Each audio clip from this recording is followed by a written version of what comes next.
Bonjour à tous et bienvenue, c'est Gaël dans Simple et Gratuit.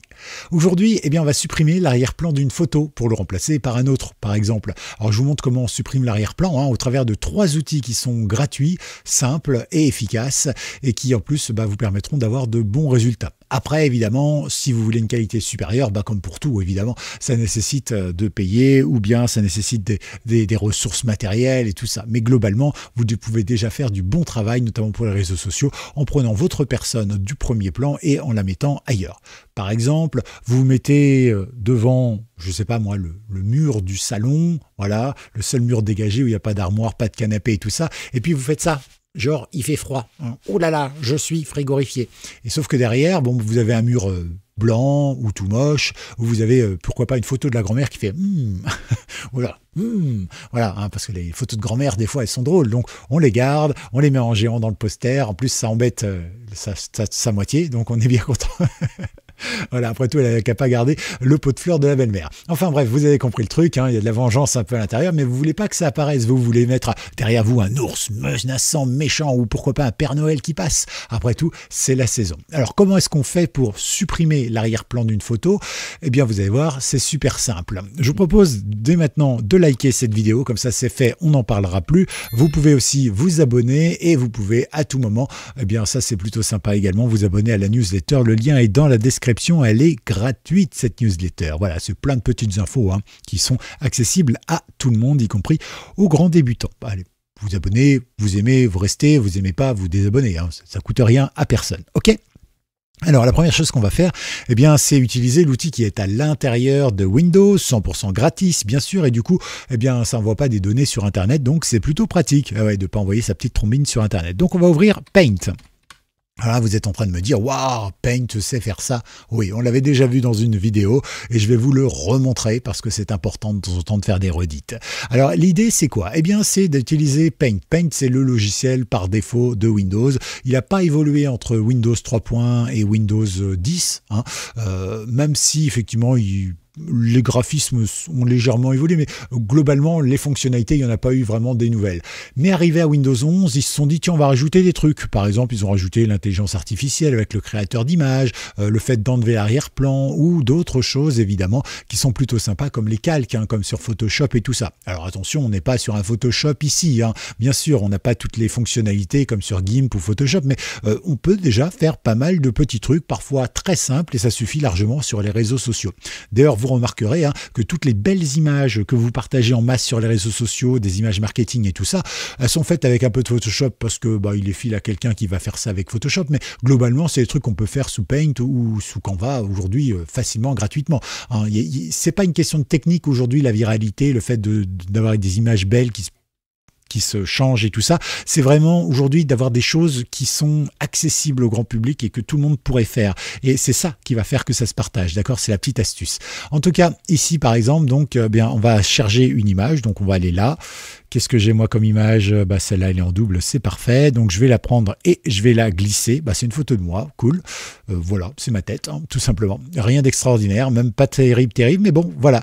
Ici, par exemple, je voudrais supprimer mon arrière-plan. Donc je vais aller là, hop, je clique dessus et il va faire le reste tout seul. Voilà, ça prend quelques instants. Alors bien sûr, parfois, il y a quelques petits ratés comme ici ou là, mais on a toujours la gomme. Si on veut vraiment, on peut zoomer du coup, hop, et aller effacer le petit surplus qu'il y a. Voilà, mais c'est toujours pratique. Par exemple, ici le surplus me dérange pas, mais ici par exemple c'est pas très très joli, donc on peut très bien aller faire. C'est le problème de l'intelligence artificielle et des capteurs automatiques, c'est que effectivement entre le fond de mon, je suis vraiment très nul, mais entre le fond de mon bras et le reste, vous voyez qu'il n'y avait pas beaucoup de différence. Du coup, il a du mal à détourer quand même. Mais c'est quand même un gain de temps assez énorme. Bon, ce sera tout moche, c'est pas grave. L'idée, c'est pas de vous montrer ça. L'idée, c'est tout simplement maintenant de rajouter un calque et d'y rajouter, par exemple, un fond. Alors ici, je vais prendre ça et je vais mettre, je sais même plus comment on fait. Hop, ici, par exemple, je vais mettre du noir. Voilà. Donc, je mets du noir, hop, et je prends ma tête et je me mets dessus. Voilà. Et vous voyez effectivement le petit détourage, il est plutôt propre.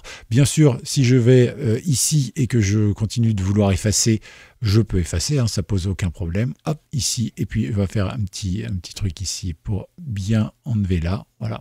On peut toujours effacer, ça marche nickel, ici aussi, hop, et voilà, j'ai ma tête, c'est pas mal du tout ça. Bon là je suis à 142%, c'est normal que ça pixelise, mais regardez, dès que je me mets aux alentours de 100%, bah c'est pas mal du tout, ça fait propre, voilà. Et là on n'a pas besoin de plus finalement.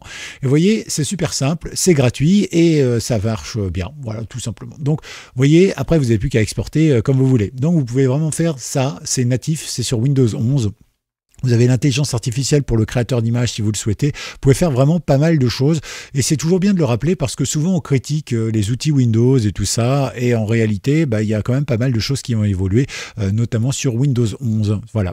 Alors maintenant, la deuxième chose qu'on pourrait faire, je ne sauvegarde pas, eh bien, c'est tout simplement aller sur Internet. Et sur Internet, hop, par exemple, eh bien, je peux vous proposer celui-ci. Voilà, celui-ci, c'est le premier qu'on va aller voir, Deposit Photo. Alors, Deposit Photo, c'est exactement comme tous les autres logiciels. On y dépose une photo, on va reprendre la même du coup, hop, ici.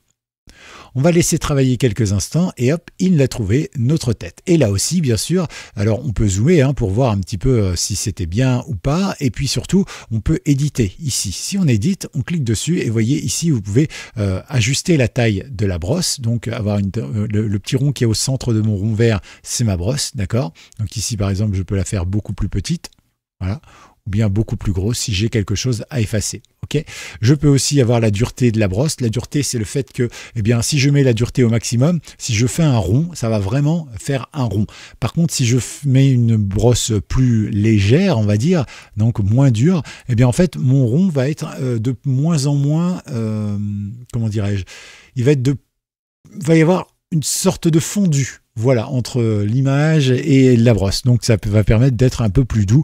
Pour ma part, je suis nul. Donc on peut effacer quelque chose, par exemple, voilà, pas mal. On peut aussi restaurer si on a envie ici. Donc bah, du coup, je vais mettre une plus grosse brosse parce que sinon ça va être galère. Ici, tac, tac. D'accord, donc on peut vraiment faire ce qu'on veut, c'est plutôt sympa et tout ça. On peut également faire une modification avec l'arrière-plan, voir l'arrière-plan par exemple, opacité de l'arrière-plan ou pas. Ça peut aider, franchement ça pour effacer quelque chose, ça peut vraiment aider. On peut zoomer ou revenir en arrière si on a envie. Voilà, par exemple, ici, hop. Et donc voilà. Et une fois que c'est fait, eh bien on peut enregistrer, par exemple. Donc ça va enregistrer la photo. Et ici on peut la télécharger. Voilà. Alors on peut s'inscrire. Et si on s'inscrit, eh bien en fait, le problème c'est qu'on va laisser notre adresse mail. Mais vous n'êtes pas obligé de vous inscrire, hein. Vous pouvez faire un simple clic droit ici, puis enregistrer l'image sous. Elle sera de moins bonne qualité que si vous la téléchargez en vous inscrivant, mais ça donne quand même une qualité pas trop mal. Donc ici, téléchargement, je vais mettre 0,1 par exemple. Voilà, et donc on va aller, où est-ce qu'on va aller? On va aller ici dans téléchargement 0,1, je l'ouvre, hop, et vous voyez. Donc, alors ici, forcément, bon, comme moi j'ai fait un clic droit, que l'image n'était pas très grande de base et tout ça, c'est un petit peu pixelisé, mais franchement, ça fait le travail. Hein, vous voyez, c'est plutôt propre, presque plus propre à la limite que sur Paint. Hein, donc voilà, après, bon, ça dépendra des photos que vous avez. Sur certains, Paint sera meilleur, sur d'autres, non, etc., etc. Voilà. Et le deuxième site, il ressemble étrangement, je vous l'avais déjà présenté, c'est celui-ci, remove.bg. Alors celui-ci, moi, c'est celui dont je me sers le plus, hein, je vous le dis. Voilà, il me sert pour plein de trucs. Et là, c'est pareil, bah, je reprends mon image, tac, je la glisse dedans et j'ai exactement la même chose dedans. Et vous allez voir la petite différence avec l'autre, hein, c'est que en fait ici, normalement, pour télécharger, vous n'avez pas besoin de vous inscrire. Voilà. Donc là, vous voyez, il m'a fait le truc. Et alors, si je veux pas la télécharger en bonne qualité, en HD, eh bien en réalité, j'ai pas besoin de m'inscrire et pas besoin de payer. Donc ici, hop, je peux le faire. Et ça, par exemple, pour une image sur les réseaux sociaux, ça suffit largement. Hein, donc on a quelque chose, on va pouvoir mettre directement l'intégrer à GIMP si on en a besoin, rajouter quelques effets évidemment, hein, comme le flou ou rajouter de l'ombre. Alors attention, ça c'est plutôt en bêta. Hein, donc voilà, vous pouvez rajouter des choses. Je sais pas trop à quoi ça correspond. Je viens de voir ça, mais voilà, vous pouvez faire des petits trucs et puis télécharger en HD s'il faut, mais dans ce cas-là, il faut s'inscrire gratuitement et là, vous allez récupérer la qualité de votre image encore une fois. Donc voilà, ça fait 3 outils. C'était la petite vidéo sympa qui permet de rappeler des choses. Vous pouvez aussi comment dirais-je, voilà, prendre d'autres outils si vous le souhaitez, mais c'est vrai que c'est pratique dans toutes les circonstances de pouvoir se détourer facilement en un clic sans chercher un résultat hyper pro. Et si vous cherchez un résultat hyper pro, bah, vous pouvez le faire, mais il faudra s'inscrire et c'est gratuit. Hein, voilà. Après, vous avez aussi des options payantes hein, selon ce que vous faites. Voilà, à voir évidemment. À tout bientôt, c'était Gaël. Si vous avez été jusqu'au bout, vous mettez hashtag effacer l'arrière-plan, voilà, parce que c'est compliqué, mais c'est mieux que de le dire en anglais, surtout pour moi. Et puis, n'oubliez pas de vous abonner, de liker cette vidéo, et on se retrouve très vite pour un tout nouveau projet sur Simple et Gratuit. C'était Gaël, ciao.